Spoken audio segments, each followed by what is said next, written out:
Miles, Hello, holy hello. intro. I don't know what the heck that was. I guess I should Actually, listen to these things all the way through. on my end, I didn't see any of it, so I have no idea if it was good or bad.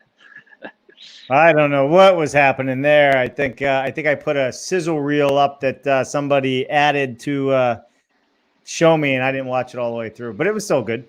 It's all good, man. It's just a Hey, bunch of you. It's just a bunch of you and me, you and I, together. just hanging Fourth of out, July doing what we weekend. do. 4th of July. Hey, Yeah, did I show you any of my emojis that I can do for 4th of July yet? you did, but let's see them again. Let's let the world see them. Look at that. Hey, happy 4th of American. July. This is going to be a short show today, Miles. Does that mean you're gonna look like that the whole time? It'll be I'm real going to short. wear So I my, don't think I my could look kids at are you. going to put the lipstick on me just like this here every day. There you Or I go. can go with the old Uncle Sam. I like that one. This is probably a Uncle better Sam. look. If I duck down, you can at least see my head. Yeah. I got all kinds. My favorite though, I think is Look at yeah. that. Super cool. Ready to Super party. cool. Well, hey man. So listen, we had a pretty big 2 weeks on the show. Yeah, really good guests for sure with Professor Nez and Yeah, Brandon Polizuk. yeah, Yeah, that's right. Social butterfly.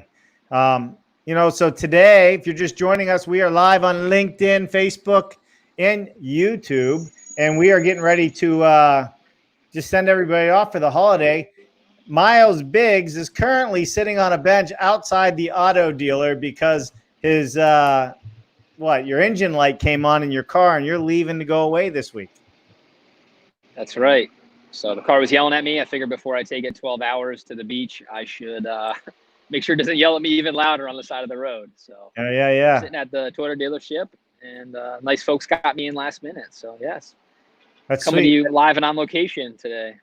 From hot central Pennsylvania. You can tell he was trying to get a signal and the nice air conditioning on the inside, but it just wasn't working with all that steel structure. So No, sorry, man. We'll try and keep that glare off your forehead. that's all right.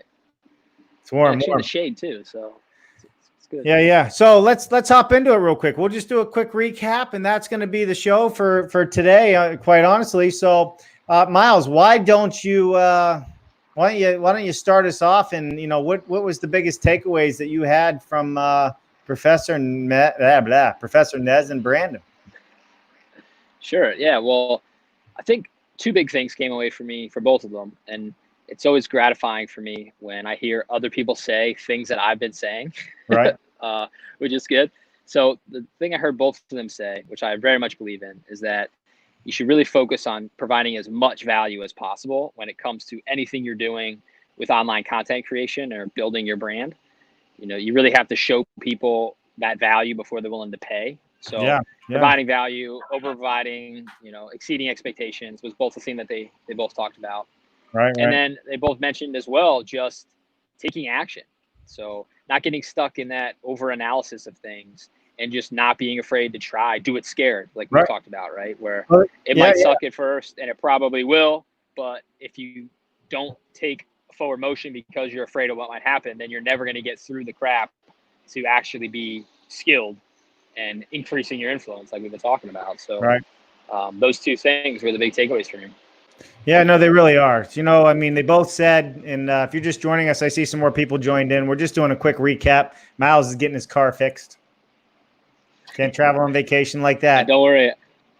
I got my mask if anybody's wondering. And right here, and people show up. And I'm already celebrating 4th of July, and we're going to keep doing it because Uncle Sam wants you. Join us, Offsite Construction, increasing influence, your branding. Join us. It's the way to go. It looks so, like Miles, what's that? It looks like Guy Fieri from Diners, Drive-Ins, and Dives. Yeah. That white hair. What's happening, Jerry? Good to see you today. Short show, man. Thanks for jumping in. We're just talking a recap of our last show. So I agree with you. With Professor Nez and with Brandon, it's just a matter of putting content out there. And I see Jerry from Integra is with us. That's exactly what you want to do. Jerry does a very good job at it. You just got to keep putting it out there. not care so much what everybody thinks, not worry about hurting people's feelings or what have you. But you got to put things out there that are valuable to people and mean something. So I think with that said, the biggest takeaways from both of them is the same thing that you said. And that was really you just got to do it. Do it scared. Don't be afraid to put content out there. Social media is the new resume. Right. The other thing I liked about the two of them as guests back to back was you got Professor Nez, who's been doing the content creation thing for decades, right? Yeah.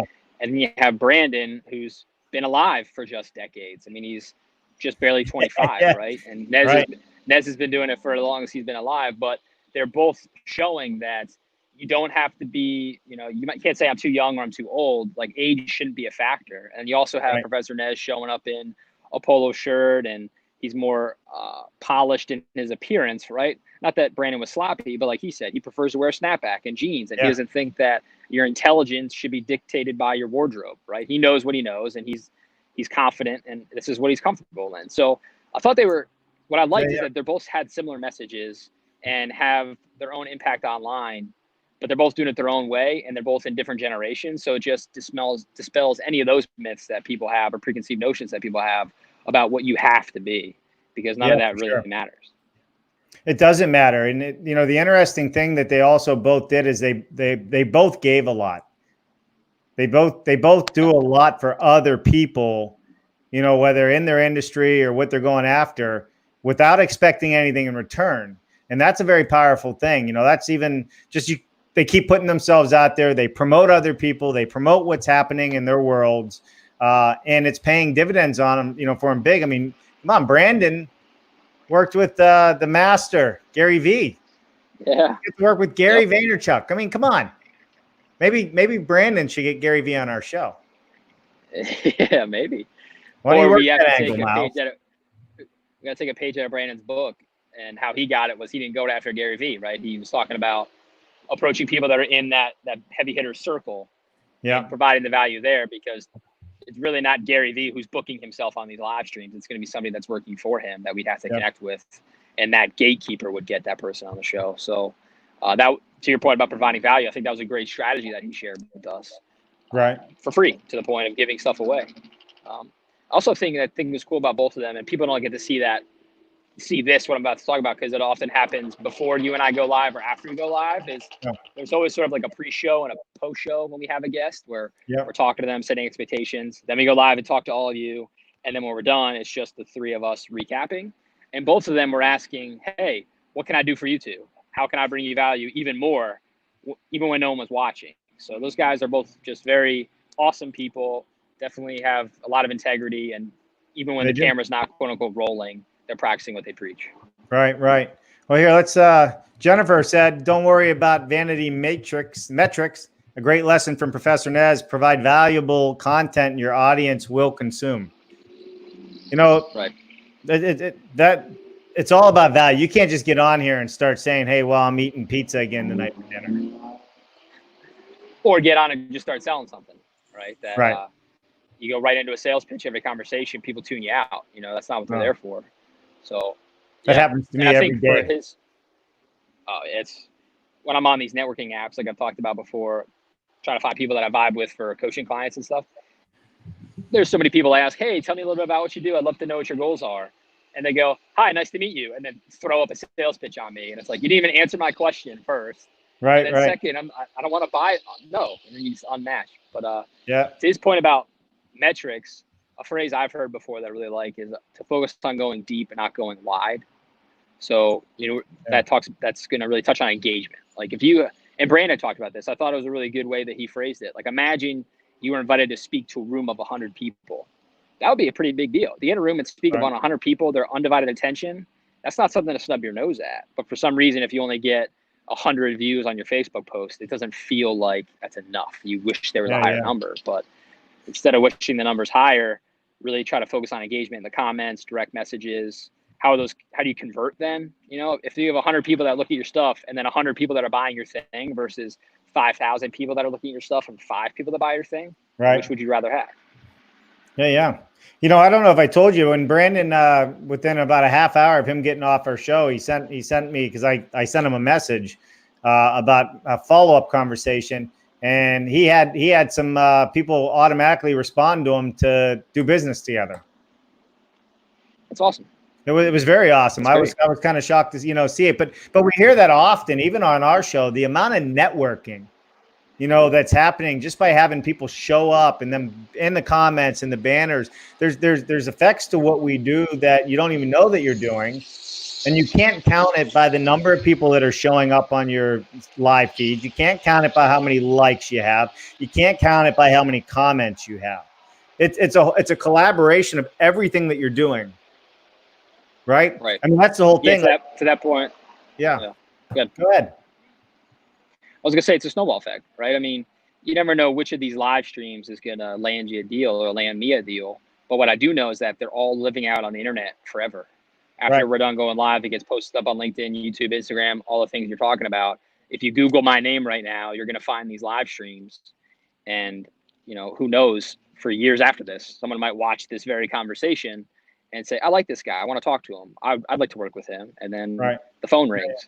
So it's all about letting people inside, showing them a little bit about who you are and what you do, and things that don't come through the written word, the passion you have, the energy you have, just your personality, more so than sort of the commodities we all offer with our services, because any number of people can do what you and I are doing, but there's only one of you and only one of me.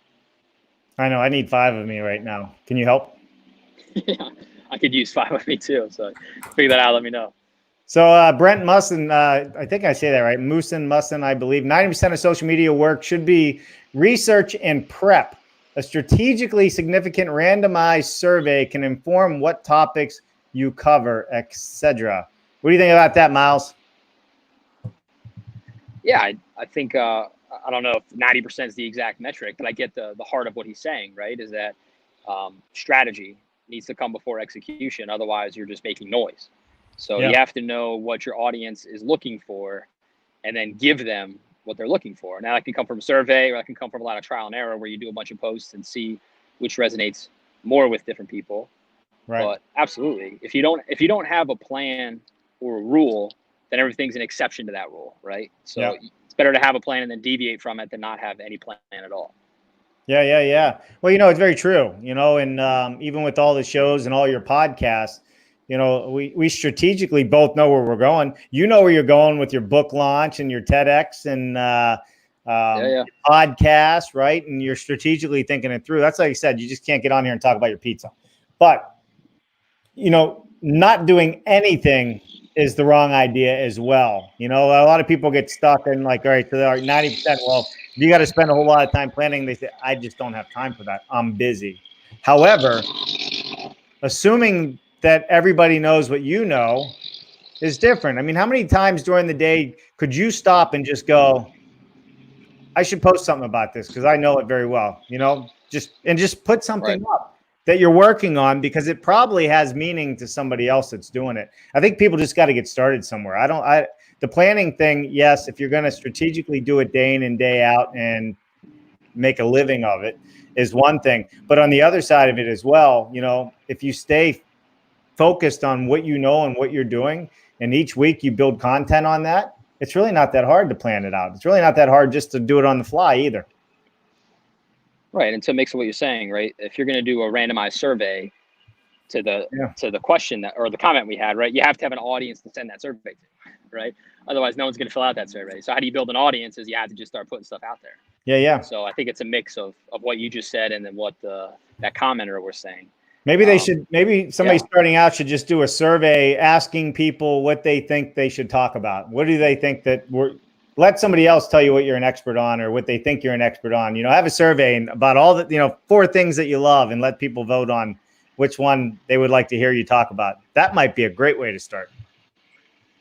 Yeah, and I've actually done that before where talking about having an audience. You might not have an audience for your brand page or your business yet, but chances are you have a personal social media following with friends that you have on Facebook or Instagram or otherwise. And so asking them exactly what you just said, when you think of me, what do you think of me as an expert as? but then also once you get that topic, hey, what are some things that you want to know about that? Right. I did this on Instagram recently for my podcast, where every Monday I have a content arc within Relative Journey that I call Mindset Matters. And I talk about all things what's in your head and how you think. And I got like 16 content ideas from people. And I sat down and recorded every single one of them, gave everybody a shout out that brought me the idea, linked up to that person's information in the comments and things like that. And so now I'm done with Monday podcasts from now through like August. And I'm providing value for the people by mentioning them in the podcast and tagging them up. So that's going to create the engagement and make me have it go deeper. They're more likely to share it, all those things. It's just an example of how it can all come together. Yeah. You know, that's the one thing about doing a live show 6 days a week. I don't know if I can you pre-record live shows, Miles, so I can have Monday off? No. I committed this. I committed to a full year of this to grow offsite construction.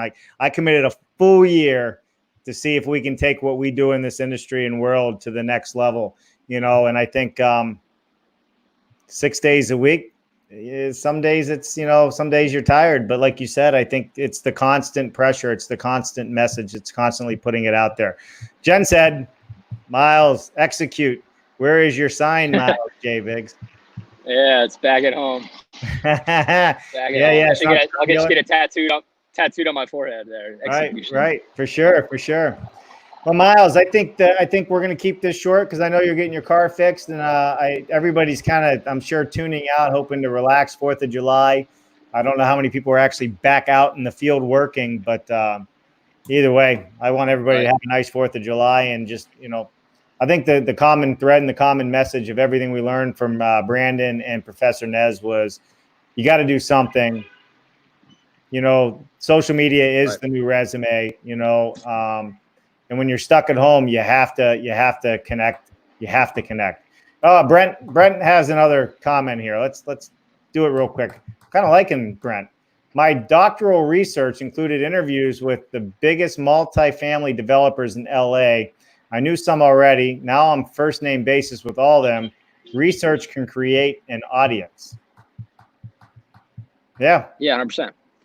I totally agree with that because, you know, in a way, my podcast is called like qualitative research. I say this when I talk about how I came to write my book, was started interviewing people to capture their stories, but now I had all the audio that I could go back and transcribe and try to find data points and themes, which I did.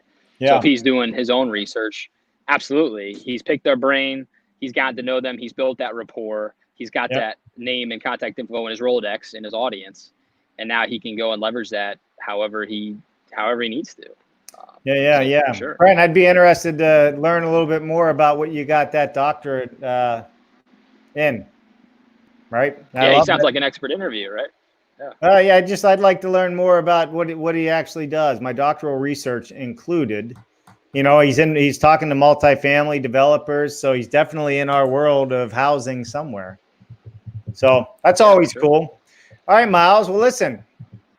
I don't know what else to do other than put on my my 4th of July. I know we're gonna get this fun stuff for you. Which one do you want, Miles? I got the one where it makes me. I got some great lipstick, buddy. You like this freaks one? Me out. I don't like. Freaks you out? I don't like that one. No. Yeah. You like this one? The other one's better. There you go. Yeah. That's all right. Good. I could just stick with the toilet paper, dude. Oh, of course, classic. You know, we should have 4th of July. You're in high demand. I am. Yeah. We surely want to lose clients. I should keep doing that, huh? Well, listen, I really I appreciate you still hopping on the call today. Have fun on your vacation, Miles. Hopefully your car makes it to where you're going. Thanks. And you don't have to sit at the dealership for 10 hours today. Yeah, that'd be nice. Yeah. Right. Yeah, we'll see. Maybe I'll broadcast live from the beach next week. Make you jealous. Show you the ocean. Right. Mark Willie signed in for a few. What's up? All right, here we go. We got one more. Let's get Brent. Whoop. Study obstacles to adoption of OSC in LA. Obstacles to. So, all right. Maybe I need a doctor to understand what that is. All right, Brent. Listen. I do video because I'm not a writer or a reader. So you're gonna have to break this down into like Pabst Blue Ribbons terms for me, because I'd love to know what that is. So put it in the comments, and I'll take a look here in a little bit. Brent, thank you so much for everything. Miles, I don't know, we're gonna try a different outro on this one. All right. All right. Yeah. Happy 4th to you and everybody watching. All right, everybody. Have a happy 4th of July. Be safe and enjoy your families. Miles, safe trip to Hilton Head, buddy. All right. Thanks. All right, we'll see you. Bye now.